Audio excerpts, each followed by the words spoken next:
Gas ಸಿಗ್ತಿಲ್ಲ, ಇದರಿಂದ ಸಮಸ್ಯೆಗಳು ತಪ್ತಾ ಇಲ್ಲ. ಗ್ಯಾಸ್ ಸಿಗದೆ ಹೋಟೆಲ್ ಉದ್ಯಮವೇ ಬಂದ್ ಆಗ್ತಾ ಇದ್ರೆ ಮತ್ತೊಂದು ಕಡೆ ಪರ್ಯಾಯ ಮಾರ್ಗವಾಗಿ ಈಗಾಗಲೇ ಸೌದೆ ಒಲೆಯನ್ನು ಕೂಡ ಉಪಯೋಗ ಮಾಡ್ತಿದ್ದಾರೆ. ಇದರಿಂದಾನೂ ಕೂಡ ಕಷ್ಟ ತಪ್ತಾ ಇಲ್ಲ. ಮತ್ತೊಂದು ಕಡೆ ಆಟೋಗಳು ನಿಂತಲ್ಲೇ ನಿಲ್ಲುವ ಪರಿಸ್ಥಿತಿ ಎದುರಾಗಿದೆ. ಮತ್ತೊಂದು ಕಡೆ ಮೂಕ ಪ್ರಾಣಿಗಳ ಆಹಾರಕ್ಕೂ ಕೂಡ ಆಶ್ರಮಗಳಿಗೂ ಗ್ಯಾಸ್ ಇಲ್ಲದೆ ಅವುಗಳಿಗೂ ಆಹಾರ ಸಿಗದಂತಾಗಿದೆ. ಹಾಗಾದ್ರೆ ಎಲ್ಲೆಲ್ಲಿ ಏನೇನು ಸಮಸ್ಯೆ ಆಗಿದೆ ನೋಡಿ. ಗ್ಯಾಸ್ ಸಿಗ್ತಾಗಿಲ್ದ ಇನ್ನಷ್ಟು ಹೋಟೆಲ್ ಕ್ಲೋಸ್. ಮೂಕ ಪ್ರಾಣಿಗಳ ಆಶ್ರಯ ತಾಣಗಳಿಗೂ gas busy.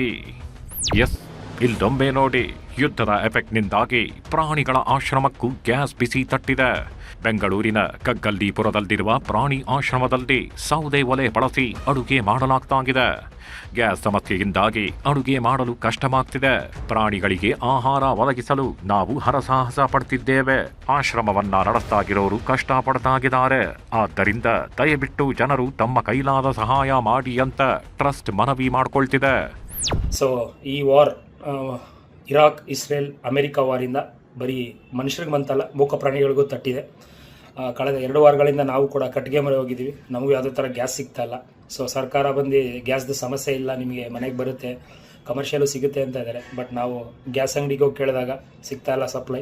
1 to double rate ಕೊಟ್ಟು ತೊಗೋಬೇಕಾಗುತ್ತೆ. ಸೊ ಬಾಯಿ ಇರೋ ಮನುಷ್ಯರಿಗೆ ಎಷ್ಟು ಸಮಸ್ಯೆ ಆಗ್ತಾಯಿದೆ ಅಂದರೆ, ಬಾಯಿ ಇಲ್ಲದಿರೋ ಮೂಕ ಪ್ರಾಣಿಗಳ ಸಮಸ್ಯೆನ ನಾವು ನೋಡ್ತಾ ಇದ್ದೀವಿ. ಸೊ ದಯವಿಟ್ಟು ಸರ್ಕಾರ ಪ್ರಾಣಿಗಳ ಮೇಲೆ ದಯ ಇರಲಿ ಅಂತ ಬಸ್ ಮೇಲೆ ಆಗದ ಥರ ದಯವಿಟ್ಟು ಈ ನಿಮ್ಮ ಸರ್ಕಾರದಲ್ಲಿ ಕೇಳ್ತಾ ಇರೋದೇನೆಂದರೆ, ಪ್ರಾಣಿಗಳ ಮೇಲೆ ದಯ ತೋರಿಸಿ. 20 ದಿನ ಆದರೂ ಸಿಗ್ತಿಲ್ಲ. ಗ್ಯಾಸ್ ಸಿಗದೆ ಗ್ರಾಹಕರ ಅಳಲು. ಚಿಕ್ಕಮಗಳೂರಿನಲ್ಲೇ ಗ್ಯಾಸ್ ಸಿಲಿಂಡರ್ಗಾಗಿ ಹಾಹಾಕಾರವೇ ಶುರುವಾಗಿದೆ. ನಗರದ ಮಹಾರುದ್ರ ಇಂಡಿಯನ್ ಗ್ಯಾಸ್ ಏಜೆನ್ಸಿ ಮುಂಭಾಗ ನೋ ಸ್ಟಾಕ್ ಬೋರ್ಡ್ ಹಾಕಲಾಗಿದ್ದು, ಏಜೆನ್ಸಿಯಲ್ಲಿ ಕೇವಲ 12 ಕಮರ್ಷಿಯಲ್ ಸಿಲಿಂಡರ್ ಮಾತ್ರ ಆಗಿದ್ದು, ಶಾಲೆ ಮತ್ತು ಹಾಸ್ಟೆಲ್ ಹೊರತುಪಡಿಸಿ ಬೇರಾರಿಗೂ ನೀಡುತ್ತಿಲ್ಲ. ಹೀಗಾಗಿ ಗ್ರಾಹಕರು ಸಿಲಿಂಡರ್ ಸಿಗದೆ ಪರದಾಡ್ತಿದ್ದಾರೆ. 20 ದಿನಗಳಿಂದ ಗ್ಯಾಸ್ ಬುಕ್ ಮಾಡಿ ಕಾಯ್ದಿದ್ದಾಯ್ತು, ಆದ್ರೆ ಸಿಲಿಂಡರ್ ಸಿಗ್ತಿಲ್ಲ ಅಂತ ಗ್ರಾಹಕರು ತಮ್ಮ ಅಳಲು ತೋಡ್ಕೊಂಡಿದ್ದಾರೆ. ಕಾಳಸಂತೆಯಲ್ಲಿ ಗ್ಯಾಸ್ ಮಾರಿ ಕಳ್ಳಾಟ ಆಡ್ತ ಗ್ಯಾಸ್ ಏಜೆನ್ಸಿ. ಮಂಡ್ಯದ ನಾಗಮಂಗಲದಲ್ಲಿ ಗ್ಯಾಸ್ ಏಜೆನ್ಸಿ ಕಳ್ಳಾಟ ಆಡ್ತಿದೆ ಅನ್ನೋ ಆರೋಪ ಕೇಳಿ ಬಂದಿದೆ. ಗ್ಯಾಸ್ ಬುಕ್ ಮಾಡಿದ್ರೂ ಕೂಡ ಗ್ಯಾಸ್ ಸಿಗದೆ ಜನರು ಪರದಾಡುವಂತಾಗಿದೆ. ಗ್ಯಾಸ್ ಸಿಲಿಂಡರ್ ಪಡೆಯಲು ಜನರು ಕ್ಯೂನಲ್ಲಿ ನಿಂತು ಬಳಲಿದ್ದಾರೆ. ಬುಕ್ ಆಗಿರೋ ಸಿಲಿಂಡರ್ ಕೊಡದೆ ಏಜೆನ್ಸಿಯವರು ಕಾಳಸಂತೆಯಲ್ಲಿ ಮಾರಾಟ ಮಾಡ್ತಿದ್ದಾರೆ ಅಂತ ಜನರು ಆರೋಪಿಸುತ್ತಿದ್ದಾರೆ. ರೊಟ್ಟಿ ಕೇಂದ್ರಗಳಿಗೆ ತಟ್ಟಿದ ಗ್ಯಾಸ್ ಬಿಸಿ. ರಾಯಚೂರಿನಲ್ಲೂ ರೊಟ್ಟಿ ಕೇಂದ್ರಗಳಿಗೆ ಯುದ್ಧದ ಬಿಸಿ ತಟ್ಟಿದೆ. ವಾಣಿಜ್ಯ ಸಿಲಿಂಡರ್ ಸಮಸ್ಯೆಯಿಂದ ರೊಟ್ಟಿ ಕೇಂದ್ರಗಳು ಬಂದಾಗಿದ್ದು, ಸಿಲಿಂಡರ್ ಇಲ್ಲದ ಕಾರಣ ಕೆಲಸಗಾರರನ್ನ ಮಾಲೀಕರು ಕೆಲಸದಿಂದ ಬಿಡಿಸಿದ್ದಾರೆ. ಇಷ್ಟೇ ಅಲ್ಲದೆ ಬಿಸಿ ರೊಟ್ಟಿ, ವಿವಿಧ ತರಕಾರಿ ಪಲ್ಯ ಕಡಿತ ಮಾಡಿದ ಮಾಲೀಕರು ಕೆಲ ರೈಸ್ ಮತ್ತು ಸಾಂಬಾರ್ ಪದಾರ್ಥಗಳನ್ನ ಮಾತ್ರ ತಯಾರಿಸುತ್ತಿದ್ದಾರೆ. ಸಿಲಿಂಡರ್ ಬಂದ್ರೆ ಮತ್ತೆ ಆರಂಭಿಸೋದಾಗಿ ಹೇಳ್ತಿದ್ದಾರೆ. ನಮ್ಮ ಸಿಲಿಂಡ್ರು ದಿವಸಕ್ಕೆ 1 ರಿಂದ 2 ಸಿಲಿಂಡರ್ ಬೇಕಾಗುತ್ತೆ. ನಮಗೆ 200 ರಿಂದ 300 ತನಕ ಒಂದೊಂದು ಸರ್ತಿ 250 ರೊಟ್ಟಿ ಹೋಗುತ್ತೆ. ಒಂದು 100 ಪ್ಲೇಟು 105 ಪ್ಲೇಟು ರೈಸ್ ಹೋಗುತ್ತೆ. ಕಾಯಿ ಪಲ್ಯ, ಹೋಳಿಗೆ ಇವೆಲ್ಲ ಹೋಗುತ್ತೆ. ಹೀಗಾಗಿ ಇಷ್ಟು ದಿವಸ ನಮಗೆ ಅರೇಂಜ್ಮೆಂಟ್ ಮಾಡಿದ್ರು ಸುಮಾರು ಗ್ಯಾಸು. ಇವಾಗ ಖಾಲಿ ಆಗಿತ್ತು ನಿನ್ನೆ ರಾತ್ರಿಯಿಂದ. ಅದಕ್ಕೆ ಇವತ್ತು ಬಂದ್ ಮಾಡಿದ್ದೀವಿ. ಅವ್ರು ಇವತ್ತು ಕೊಡ್ತೀವಿ ಅಂತ ಹೇಳಿದರೆ ಗ್ಯಾಸು, ಇವತ್ತು ಕೊಟ್ಟರೆ ನಾಳೆಗೆ ಚಾಲು ಮಾಡ್ತೀವಿ ಸರ್, ನಾಳೆಗೆ ಕೊಟ್ಟರೆ ನಾಡ್ದು ಚಾಲು ಮಾಡ್ತೀವಿ ಸರ್. ಅವ್ರು ಆಶ್ವಾಸನೆ ಕೊಟ್ಟಿವಿ, ಇವತ್ತು ತಕ್ಷಣ ಅರೇಂಜ್ಮೆಂಟ್ ಮಾಡ್ತೀವಪ್ಪ ನಿಮಗೆ ಅಂತಂದು ಹೇಳಿದ್ದಾರೆ. ಇನ್ನೂ ಅವ್ರು ಕೊಟ್ಟಿಲ್ಲ, ಕೊಟ್ಟರೆ ನಾಳೆಗೆ ಚಾಲು ಮಾಡ್ತೀವಿ ಸರ್. ಇವತ್ತೆಲ್ಲ ಕೆಲಸದಲ್ಲಿ ಬಂದವರು ವಾಪಸ್ ಕಳ್ತಿದ್ದೀವಿ. ವಸತಿ ಸಹಿತ ಕೋಚಿಂಗ್ ಸೆಂಟರ್ಗಳು ಸಂಕಷ್ಟದಲ್ಲದೆ. ಧಾರವಾಡದಲ್ಲೂ ಯುದ್ಧದಿಂದ ಸಿಲಿಂಡರ್ ಸಮಸ್ಯೆ ಉಂಟಾಗಿದ್ದು, ಎಸ್ಎಸ್ಎಲ್ಸಿ, ನವೋದಯ ಸೇರಿದಂತೆ ಹಲವು ವಿಭಾಗದಲ್ಲಿ ವಿದ್ಯಾರ್ಥಿಗಳಿಗೆ ಕೋಚಿಂಗ್ ನೀಡೋ ಕೇಂದ್ರಗಳು ಸಂಕಷ್ಟಕ್ಕೀಡಾಗಿವೆ. ಹೀಗಾಗಿ ಕೋಚಿಂಗ್ ಕೇಂದ್ರಗಳಲ್ಲಿ ವಿದ್ಯಾರ್ಥಿಗಳ ಸಂಖ್ಯೆಯನ್ನ ಮಾಲೀಕರು ಇಳಿಸಿದ್ದಾರೆ. 20% ವಿದ್ಯಾರ್ಥಿಗಳ ಸಂಖ್ಯೆ ಇಳಿಸಲಾಗಿದೆ.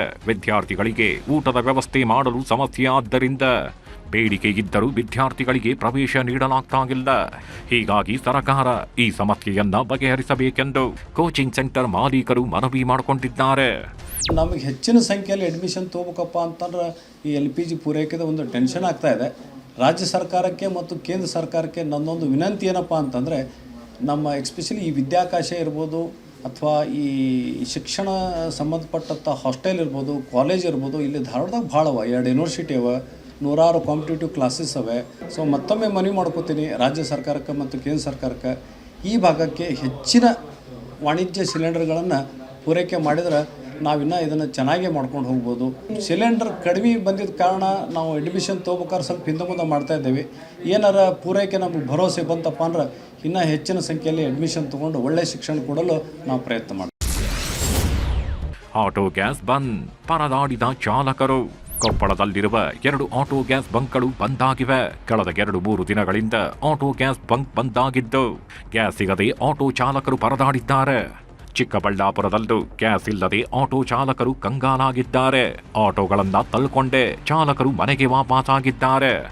ಕಳೆದ 3 ದಿನಗಳಿಂದ ಗ್ಯಾಸ್ ಸಿಗದೆ ಚಾಲಕರು ಪರದಾಡ್ತಾಗಿದ್ದು ಅರ್ಧದಲ್ಲದೆ ಪ್ಯಾಸೆಂಜರ್ನ ಇಳಿಸಿ ಚಾಲಕರು ಆಟೋ ತಳ್ಕೊಂಡು ಹೋಗಿದ್ದಾರೆ.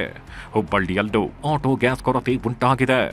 4ಕ್ಕೂ ಹೆಚ್ಚು ಬಂಕ್ಗಳು ಬಂದಾಗಿದ್ದು ಇರುವ ಬಂಕ್ಗಳಲ್ಲಿ ಆಟೋ ಗ್ಯಾಸ್ಗಾಗಿ ಚಾಲಕರು ಮುಗಿಬಿದ್ದಿದ್ದಾರೆ. ಗದಗ್ನಲ್ಲಿ ಗ್ಯಾಸ್ ಅಭಾವ ಹಿನ್ನೆಲೆ ಕೆಲ ಬಂಕ್ಗಳಲ್ಲಿ ಆಟೋ ಗ್ಯಾಸ್ ದರ ಹೆಚ್ಚಳ ಮಾಡಿರೋದಕ್ಕೆ ಆಟೋ ಚಾಲಕರು ರೊಚ್ಚಿಗೆದ್ದಿದ್ರು. ಬಂಕ್ಗೆ ನುಗ್ಗಿ ಆಟೋ ಚಾಲಕರು ಆಕ್ರೋಶ ವ್ಯಕ್ತಪಡಿಸಿದ್ದಾರೆ. ಗ್ಯಾಸ್ ಪ್ರಾಬ್ಲಮ್ ಎಲ್ಲ ವಲಯಗಳಿಗೂ ಹಬ್ಬಿದೆ.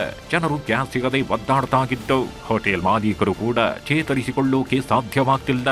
ಸಂಪೂರ್ಣ ಪ್ರಮಾಣದಲ್ಲಿ ಗ್ಯಾಸ್ ಪೂರೈಕೆ ಆದರೆ ಮಾತ್ರ ಈ ಎಲ್ಲ ಸಮಸ್ಯೆಗಳಿಗೆ ಪರಿಹಾರ ಸಿಗಲಿದೆ.